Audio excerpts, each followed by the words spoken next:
మీ మోకాల నొప్పులకు ఎటువంటి సర్జరీ లేకుండా ఎపియాన్ పెయిన్ క్లినిక్ అందిస్తున్న అత్యాధునిక చికిత్స.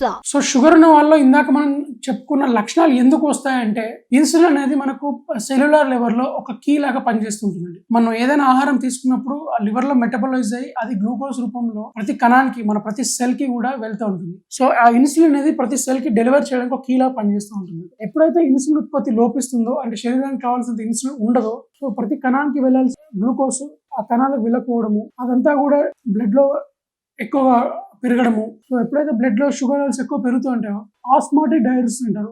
అధికంగా ఉన్న షుగర్ ని బాడీ ఫ్లష్ చేయడానికి యూరిన్ రూపంలో బయటకు పంపిస్తూ ఉంటుంది. సో దీనివల్ల పేషెంట్స్ కి ఎక్కువగా యూరిన్ వస్తూ ఉంటుంది. సో సెల్యులార్ లెవెల్ లో ఎప్పుడైతే సెల్స్ కి సరిపడేంత గ్లూకోజ్ అందట్లేదో, సో సెల్స్ వీక్ అవడము, దానివల్ల మనకి ఈజీ ఫెటిగబిలిటీ రావడము, సో బరువు తగ్గడం, ఇవన్నీ జరుగుతూ ఉంటాయి.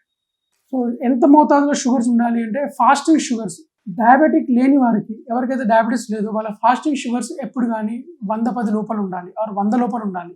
పోస్ట్ ప్రాండియల్ అంటారు, తిన్న తర్వాత అది 120 నుంచి ఉండకూడదు. డయాబెటీస్ లేని వారికి ఎవరికైనా సరే 110 కన్నా ఎక్కువ ఫాస్టింగ్ లో ఉంది అంటే they are into diabetic category. And ఎవరికైతే డయాబెటీస్ లేని వారికి తిన్న తర్వాత పోస్ట్ ప్రాండియల్ షుగర్స్ అంటారు, అది 160 కన్నా ఎక్కువ వస్తుంది అంటే యూర్ డయాబెటిక్ కేటగిరీ. ఈ 100 నుంచి 110 లోపల ఉన్న అందరినీ కూడా ప్రీ డయాబెటిక్ కింద పరిగణించడం జరుగుతుంది. HbA1c అంటారు. సో 3 months యావరేజ్ షుగర్, అది ఎవరికైతే 5.8 నుంచి దాటుతుందో డయాబెటీస్ లేని వారికి సో డయాబెటిక్ కింద పరిగణించడం జరుగుతుంది. ఎవరికైతే షుగర్ ఉండి ఆల్రెడీ HbA1c లెస్ దాన్ 6.4 ఉంటుందో that is a controlled diabetes అంటారు. ఎప్పుడైతే మనకి డయాబెటీస్ నిర్ధారణ అవుతుందో, మనం అంటే ఏ కైండ్ ఆఫ్ పేషెంట్, ఒబేసిటీ ఉండి డయాబెటీస్ ఉంది, మెటబాలిక్ సిండ్రోమ్ అంటారు, వీళ్ళకి ఏంటంటే ఎక్కువ బరువు పెరగడం వల్ల ఇన్సులిన్ రెసిస్టెన్స్ అనేది చాలా పెరుగుతూ ఉంటుంది. సో ఇన్సులిన్ రెసిస్టెన్స్ వల్ల, బరువు పెరగడం వల్ల వచ్చిన మెటబాలిక్ సిండ్రోమ్ వల్ల వచ్చిన డయాబెటీస్ ఏమంటే, మెడికేషన్ తో పాటు మనం లైఫ్ స్టైల్ మోడిఫికేషన్ చేసుకుంటే, బరువు తగ్గడము, ఎక్సర్సైజ్ రెగ్యులర్ చేసుకుంటే కొంచెం డయాబెటీస్ బారి నుంచి బయటపడచ్చు. ఇంకోటి ఏమంటే, ఈ మధ్యకాలంలో మనం చాలా నెగ్లెక్ట్ చేస్తుందంటే, HbA1c నార్మల్ ఉంది, ఫాస్టింగ్ షుగర్స్ నార్మల్ ఉన్నాయి, but family history of diabetes ఉంటే మనకి ఏమీ లేదనుకుంటాం. సో ఇప్పుడు ఈ మధ్యకాలం మనం చూసుకోవాల్సింది అంటే, fasting insulin levels and fasting sugar level చూసుకుంటూ, అండ్ హోమా ఇన్సులిన్ రెసిస్టెన్స్ స్కోర్ అంటారు.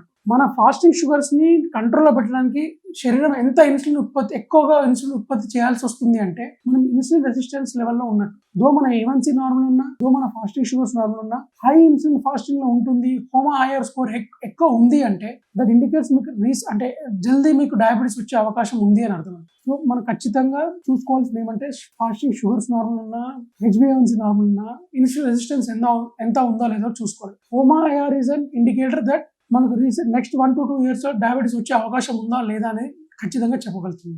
HbA1c ఫాస్టింగ్ ఏమంటే ఇప్పటి వరకు ఉన్న పరిస్థితి ఏంటి అని చెప్తుంది, కానీ ఈ హోమా ఐఆర్ ఇన్సులిన్ రెసిస్టెన్స్ స్కోర్ అనేది నెక్స్ట్ 1 or 2 years మనకి షుగర్స్ డయాబెటీస్ వచ్చే అవకాశం ఉందా లేదా అనేది ఖచ్చితంగా చెప్పగలుగుతుంది. అండ్ ఎవరైనా సరే డయాబెటీస్ కి డాక్టర్లు ఇన్సులిన్ పెట్టినప్పుడు, మెడిసిన్ పెట్టినప్పుడు ఇవి ఓన్లీ 50% మాత్రమే హెల్ప్ చేస్తూ ఉంటాయి. సో యాజ్ లాంగ్ యాజ్ మన diet, exercise, sleep 6 to 8 hours of sleep ఖచ్చితంగా మెయింటైన్ చేయాలి. ఫిక్స్డ్ గా డయట్ తీసుకోవాలి. అండ్ డయట్ లో ఖచ్చితంగా 40 to 50% ఆఫ్ ప్రోటీన్ ఇంక్లూడ్ చేసుకోవాలి. అండ్ ఈ డయట్, ఎక్సర్సైజ్, స్లీప్ ఎవరైతే మంచిగా మెయింటైన్ చేస్తున్నారో వాళ్ళకి మెడికేషన్ హెల్ప్ చేస్తుంది, కానీ పూర్తిగా మెడిసిన్ వాడుతున్నామని చెప్పేసి డయట్, ఎక్సర్సైజ్, స్లీప్ మెయింటైన్ చేయడం వాళ్ళకి షుగర్స్ ఎప్పటికీ కంట్రోల్లో ఉండవు.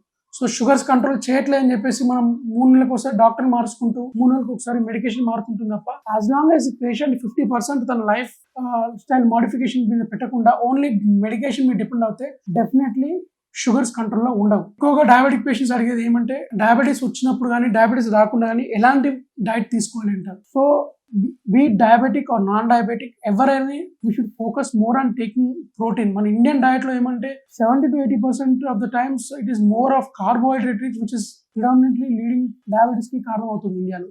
So we should switch to protein based diet. At least 50 to 60% of the diet should be protein based. Ideally ఒక ఫిజికల్ గా యాక్టివ్ ఉండి వర్కౌట్ చేస్తున్నారు ఏంటంటే 1 gram per kg body weight, అంటే సుమారుగా ఒక 70 kg ఉన్న మనిషి ఒక 70 grams ప్రోటీన్ తన డైట్ లో ఇంక్లూడ్ చేసుకుంటూ ఉండాలి. ఒకవేళ సెడెంటరీ లైఫ్ స్టైల్ ఉంది, హౌస్ హోల్డ్ ఉమెన్ ఉన్నారు అంటే 0.8 grams per kg body weight, అంటే సుమారు ఒక 70 kg మనిషి కనీసం 60 grams వరకన్నా ప్రోటీన్ తన డైట్ లో ఉంటట్టు చూసుకోవాలి. సో మనకు ఈజీలీ అవైలబుల్ ఉండే protein sources egg. This pure quality egg. Egg has got a pure quality of protein అంటూ. So egg, fish, chicken, paneer, రాత్రి నానబెట్టిన చిక్ పీస్, శనగలు, ఎనీ పెసర్లు, any form of grains will have good amount of protein. So we should make sure that we're including protein for every meal. So breakfast, lunch and dinner per se ఇప్పుడు మన body weight ప్రకారం calculation లో 60 grams per day వచ్చింది అంటే we should include high protein in the breakfast, medium protein for the lunch, and తక్కువ for dinner, because protein absorption will comparatively carbohydrate కొంచెం delay ఉంటుంది. So metabolically or physically we're active in the day time కాబట్టి high protein breakfast start చేసుకోవడం మంచిది.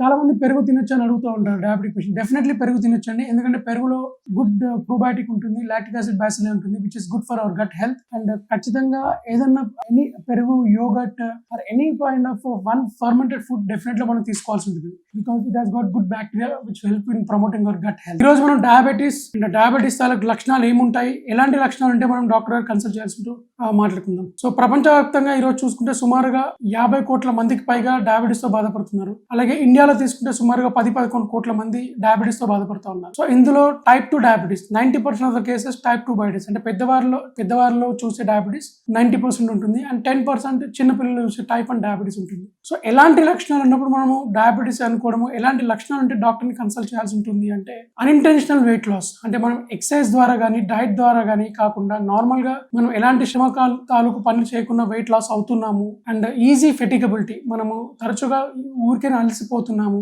Polyuria అంటారు, అంటే రాత్రిపూట మామూలుగా డే టైంలో కానీ రాత్రిపూట కానీ ఎక్కువగా యూరిన్ కి వెళ్లాల్సి వస్తుంది, అండ్ రికరెంట్ గా మనము యూరినరీ ట్రాక్ ఇన్ఫెక్షన్ బారిన పడుతున్నాము, కాళ్ళలో మంటలు తిమ్మిరి రావడము. సో ఇలాంటి లక్షణాలు ఉన్నప్పుడు మనం ఇవన్నీ కూడా డయాబెటీస్ లక్షణాలు. సో ఇలాంటి లక్షణాలు ఉన్నప్పుడు మనము డాక్టర్ని కన్సల్ట్ చేయాల్సి ఉంటుంది. సో దీంతో పాటు మనకు ఫ్యామిలీ హిస్టరీ ఆఫ్ డయాబెటీస్ ఉంది అనుకోండి, సో వీళ్ళు ఖచ్చితంగా కూడా ఇలాంటి లక్షణాలు ఉన్నా లేకపోయినా ఒక 30 సంవత్సరాలు వచ్చినాక ప్రీ డయాబెటిక్ హెల్త్ చెకప్స్ లాంటివి చేయించుకుంటూ, సో మన ఫాస్టింగ్ ఇన్సులిన్ లెవెల్స్ చూసుకుంటూ, సో మనము డయాబెటీస్ బారిన అవకాశం ఎంత మేరకు ఉందని తెలుసుకుంటూ దానికి తగ్గట్టుగా లైఫ్ స్టైల్ మోడిఫికేషన్ చేసుకోవాల్సి ఉంటుంది. సో ఇలాంటి లక్షణాలు ఉన్నప్పుడు మనకు ఎప్పుడైతే డయాబెటీస్ బయటపడుతుందో, సో అలా బయటపడినప్పుడు ఖచ్చితంగా డాక్టర్ని కన్సల్ట్ చేయము, డాక్టర్ గారు ఇచ్చిన మెడికేషన్స్ తో పాటు లైఫ్ స్టైల్ మోడిఫికేషన్ చేసుకోవడం చేయాల్సి ఉంటుంది. సో టైప్ 1 డయాబెటీస్ అంటే ఏంటి, టైప్ 2 డయాబెటీస్ అంటే ఏంటి అంటే సింపుల్ గా చెప్పాలంటే చిన్నపిల్లల్లో చూస్తే టైప్ 1 డయాబెటీస్ అంటారు, where there is absolute insulin production లేకపోవడం. మనకు మామూలుగా ఇన్సులిన్ అనేది pancreas, beta cells of pancreas నుంచి ఉత్పత్తి అవుతూ ఉంటుంది. సో ఎవరికైతే పుట్టుకతో కానీ పుట్టిన కొన్ని రోజులకు కానీ ప్యాంక్రియాస్ నుంచి అబ్సల్యూట్ గా ఇన్సులిన్ ఉత్పత్తి లోపించడం వల్ల వచ్చేది టైప్ 1 డయాబెటీస్. ఇది ఎక్కువగా చిన్నపిల్లలు చూస్తుంటాము. సో దీంట్లో ఓరల్ మెడికేషన్ చాలా తక్కువ రకమైన మందులు ఉంటాయి. ప్రిడామినెంట్లీ పిల్లల్ని మనం ఎక్కువ ఇన్సులిన్ మీద పెట్టాల్సి ఉంటుంది. సో టైప్ 2 డయాబెటీస్ అంటే పెద్దవాళ్ళు, అంటే శరీరానికి అవసరం పడేంత ఇన్సులిన్ ఉత్పత్తి చేయకపోవడం, నాట్ అబ్సల్యూట్ గా కాదు కానీ టార్గెట్ మనకు ఇన్సులిన్ అవసరం ఉన్నంత ఉత్పత్తి చేయకపోవడం వల్ల వచ్చేది, డెఫిషియన్సీ ఆఫ్ ఇన్సులిన్ వల్ల వచ్చేది టైప్ 2 డయాబెటీస్. సో ఇది ఎక్కువగా మెజారిటీగా 90% ఆఫ్ ద పెద్దవాళ్ళలో చూస్తూ ఉంటాము. అండ్ మూడోది వచ్చేసి ప్రెగ్నెన్సీలో వచ్చే డయాబెటీస్, జెస్టేషనల్ డయాబెటీస్ అంటారు. అంటే ప్రెగ్నెన్సీ వచ్చే ముందు లేకుండా ప్రెగ్నెన్సీ వచ్చిన తర్వాత డయాబెటీస్ రావడము, అది ప్రెగ్నెన్సీ అయిపోయిన తర్వాత మళ్ళీ షుగర్స్ నార్మల్ అవడము. సో దీన్ని జెస్టేషనల్ డయాబెటీస్ అంటారు. సో జెస్టేషనల్ డయాబెటీస్ ఉన్న ఆడవాళ్ళకి ఇండికేషన్ ఏంటి అంటే వీళ్ళకి ఫ్యూచర్ లో డయాబెటీస్ వచ్చే అవకాశాలు ఎక్కువగా ఉంటాయని అర్థం. సో ఇందాక మనం డిస్కస్ చేసినట్టుగా ఈజీగా ఫెటిగ్ అవ్వడము, అంటే అలిసిపోవడము, ఈజీగా అన్ఇంటెన్షనల్ గా బరువు తగ్గడము, లేదంటే రాత్రిపూట ఎక్కువ యూరిన్ కి లెవెల్స్ వస్తుంది, అండ్ ఇలాంటి లక్షణాలు ఉన్నప్పుడు మనం ఇందాక డిస్కస్ చేసిన లక్షణాలు ఏదున్నా కానీ ఇమీడియట్లీ హాస్పిటల్ని డాక్టర్ని కన్సల్ట్ చేయాల్సి ఉంటుంది.